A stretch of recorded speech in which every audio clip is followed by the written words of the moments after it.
Porque después de una gran generación como la generación de Josué, fue la generación que Dios permitió que entrara y conquistara la tierra prometida. Porque la generación anterior a Josué, que era la de Moisés, fueron los que salieron, bueno, unos cuantos no, salieron de la esclavitud, pasaron esos 40 años, pero esa generación de Moisés, a pesar de haber salido de Egipto, Egipto no salió de su corazón. No creían a Dios, a pesar de ver los milagros, las maravillas, los prodigios, tenían una lucha constante con respecto a creer, no creer en Dios. Y entonces tuvo que pasar otra generación, la de Josué. Una generación que conquistó, que se expandió, que creyeron que esa tierra iba a ser para ellos, y así fue, lucharon. Pero después la siguiente generación no conocía al Dios de la generación anterior, ni la obra que había hecho. ¿Qué ocurrió con esta generación de Josué? No tenemos mucha más información en la Biblia, pero podríamos perfectamente pensar que esta generación estaba ocupada precisamente en conquistar. Y algo sucedió, algo dejaron de hacer, algo dejaron de obedecer. Y precisamente Dios, cuando le da la ley a Moisés, si leemos en Deuteronomio capítulo 6, le dice de esos mandamientos y dice, estos mandamientos no solo los tienes que guardar tú, sino que tienes que enseñárselos a tus hijos. Tienes que repetírselo al dormir, al despertar, al salir, al entrar. Tienes que estar constantemente mostrándole esos mandamientos, enseñándoles esos mandamientos para que tus hijos cumplan y vivan bien, vivan bendecidos. Y algo pasó en esta generación de Josué, que ese mandamiento de traspasar precisamente las leyes de Dios, la historia de Dios con el pueblo, no pasó a la siguiente generación.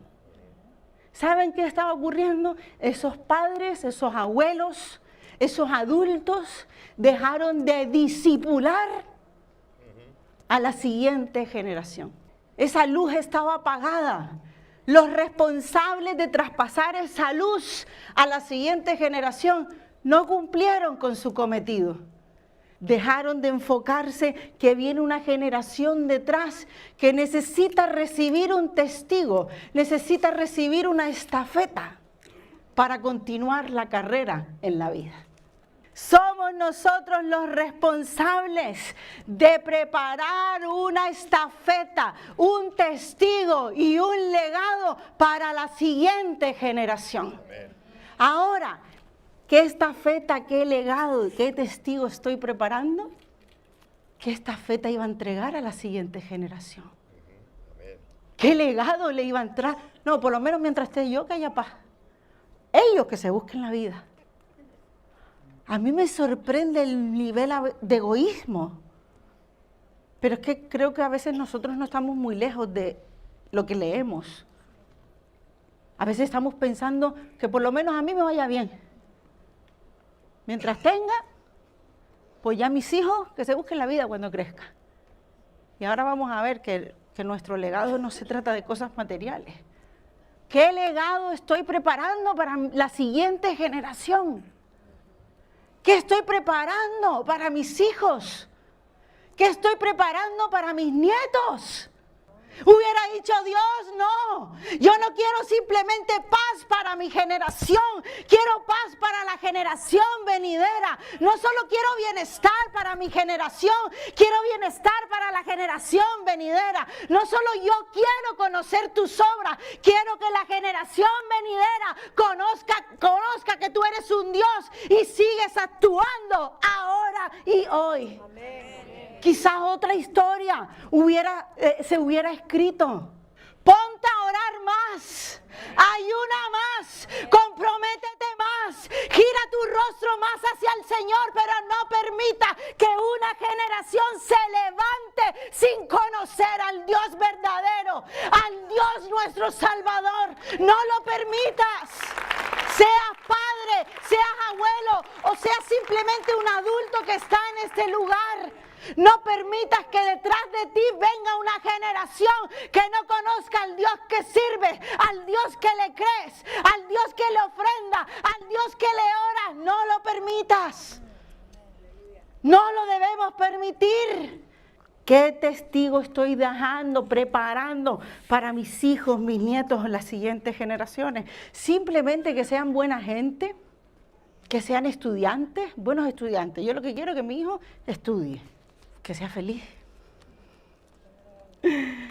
¿Qué le estamos preparando para entregar? Cada generación prepara un legado para entregar a la siguiente. ¿Qué legado estoy preparando yo? ¿Estamos empujando a la siguiente generación a entrar o no? Entonces la primera responsabilidad no es darles sus necesidades básicas.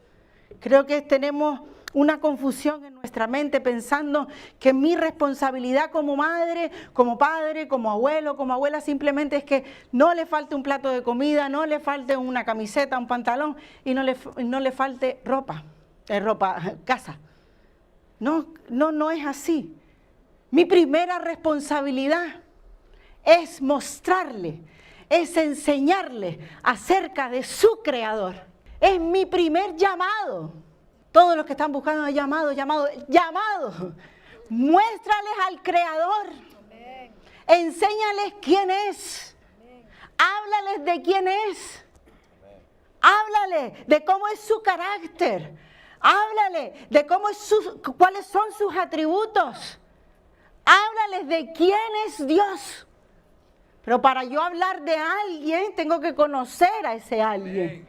Entonces tengo que darles a conocer que ese Creador es su Salvador. Y tengo que ser intencional. No puedo esperar que la iglesia en 1 hora y media, una vez a la semana, sea quien les muestre al Creador. La iglesia es una entidad colaboradora con nosotros, pero no son los responsables de mostrarles al Creador en el ratito que están.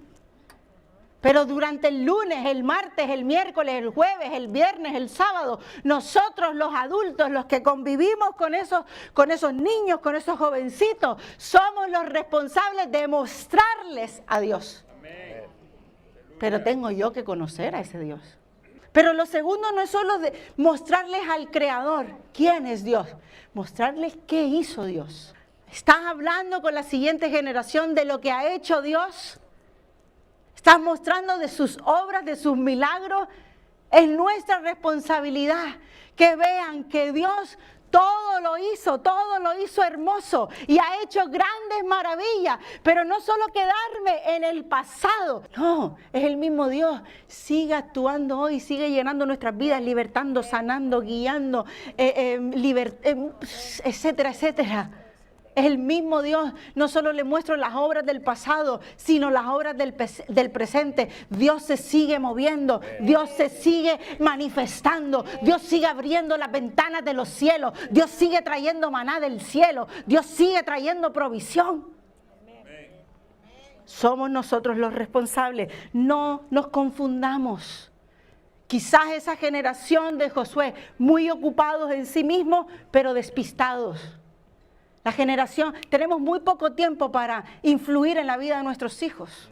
Echemos el tiempo, no nos confundamos, no nos despistemos. Nuestros hijos no necesitan cosas, necesitan a Dios en sus vidas. Necesitan al Salvador dentro de su corazón. Y tendré que desgastarme, como dijo Pablo, para que conozcan a Dios. Ellos nos miran a nosotros. A todos los adultos que hay aquí, los jóvenes, los jovencitos y los niños que hay en la iglesia, les miran a ustedes. Ellos saben si estamos comprometidos con Dios o no.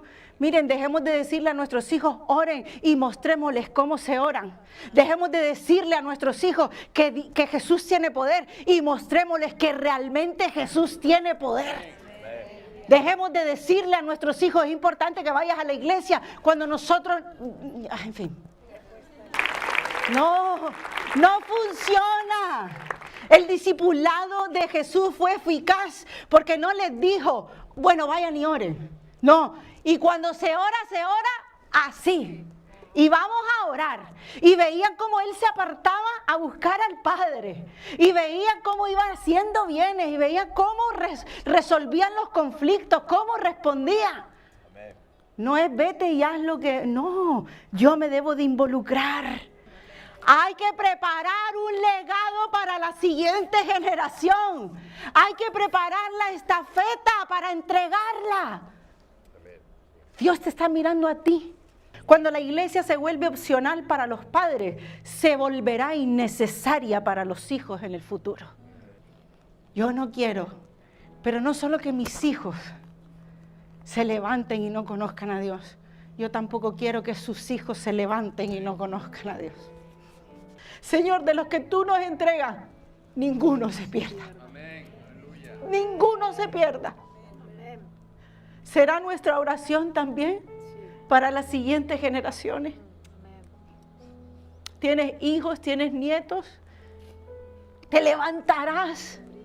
Quizás no tienes nietos, no tienes hijos, pero miren todos los jovencitos que hay aquí. Te levantarás para entregar un buen legado.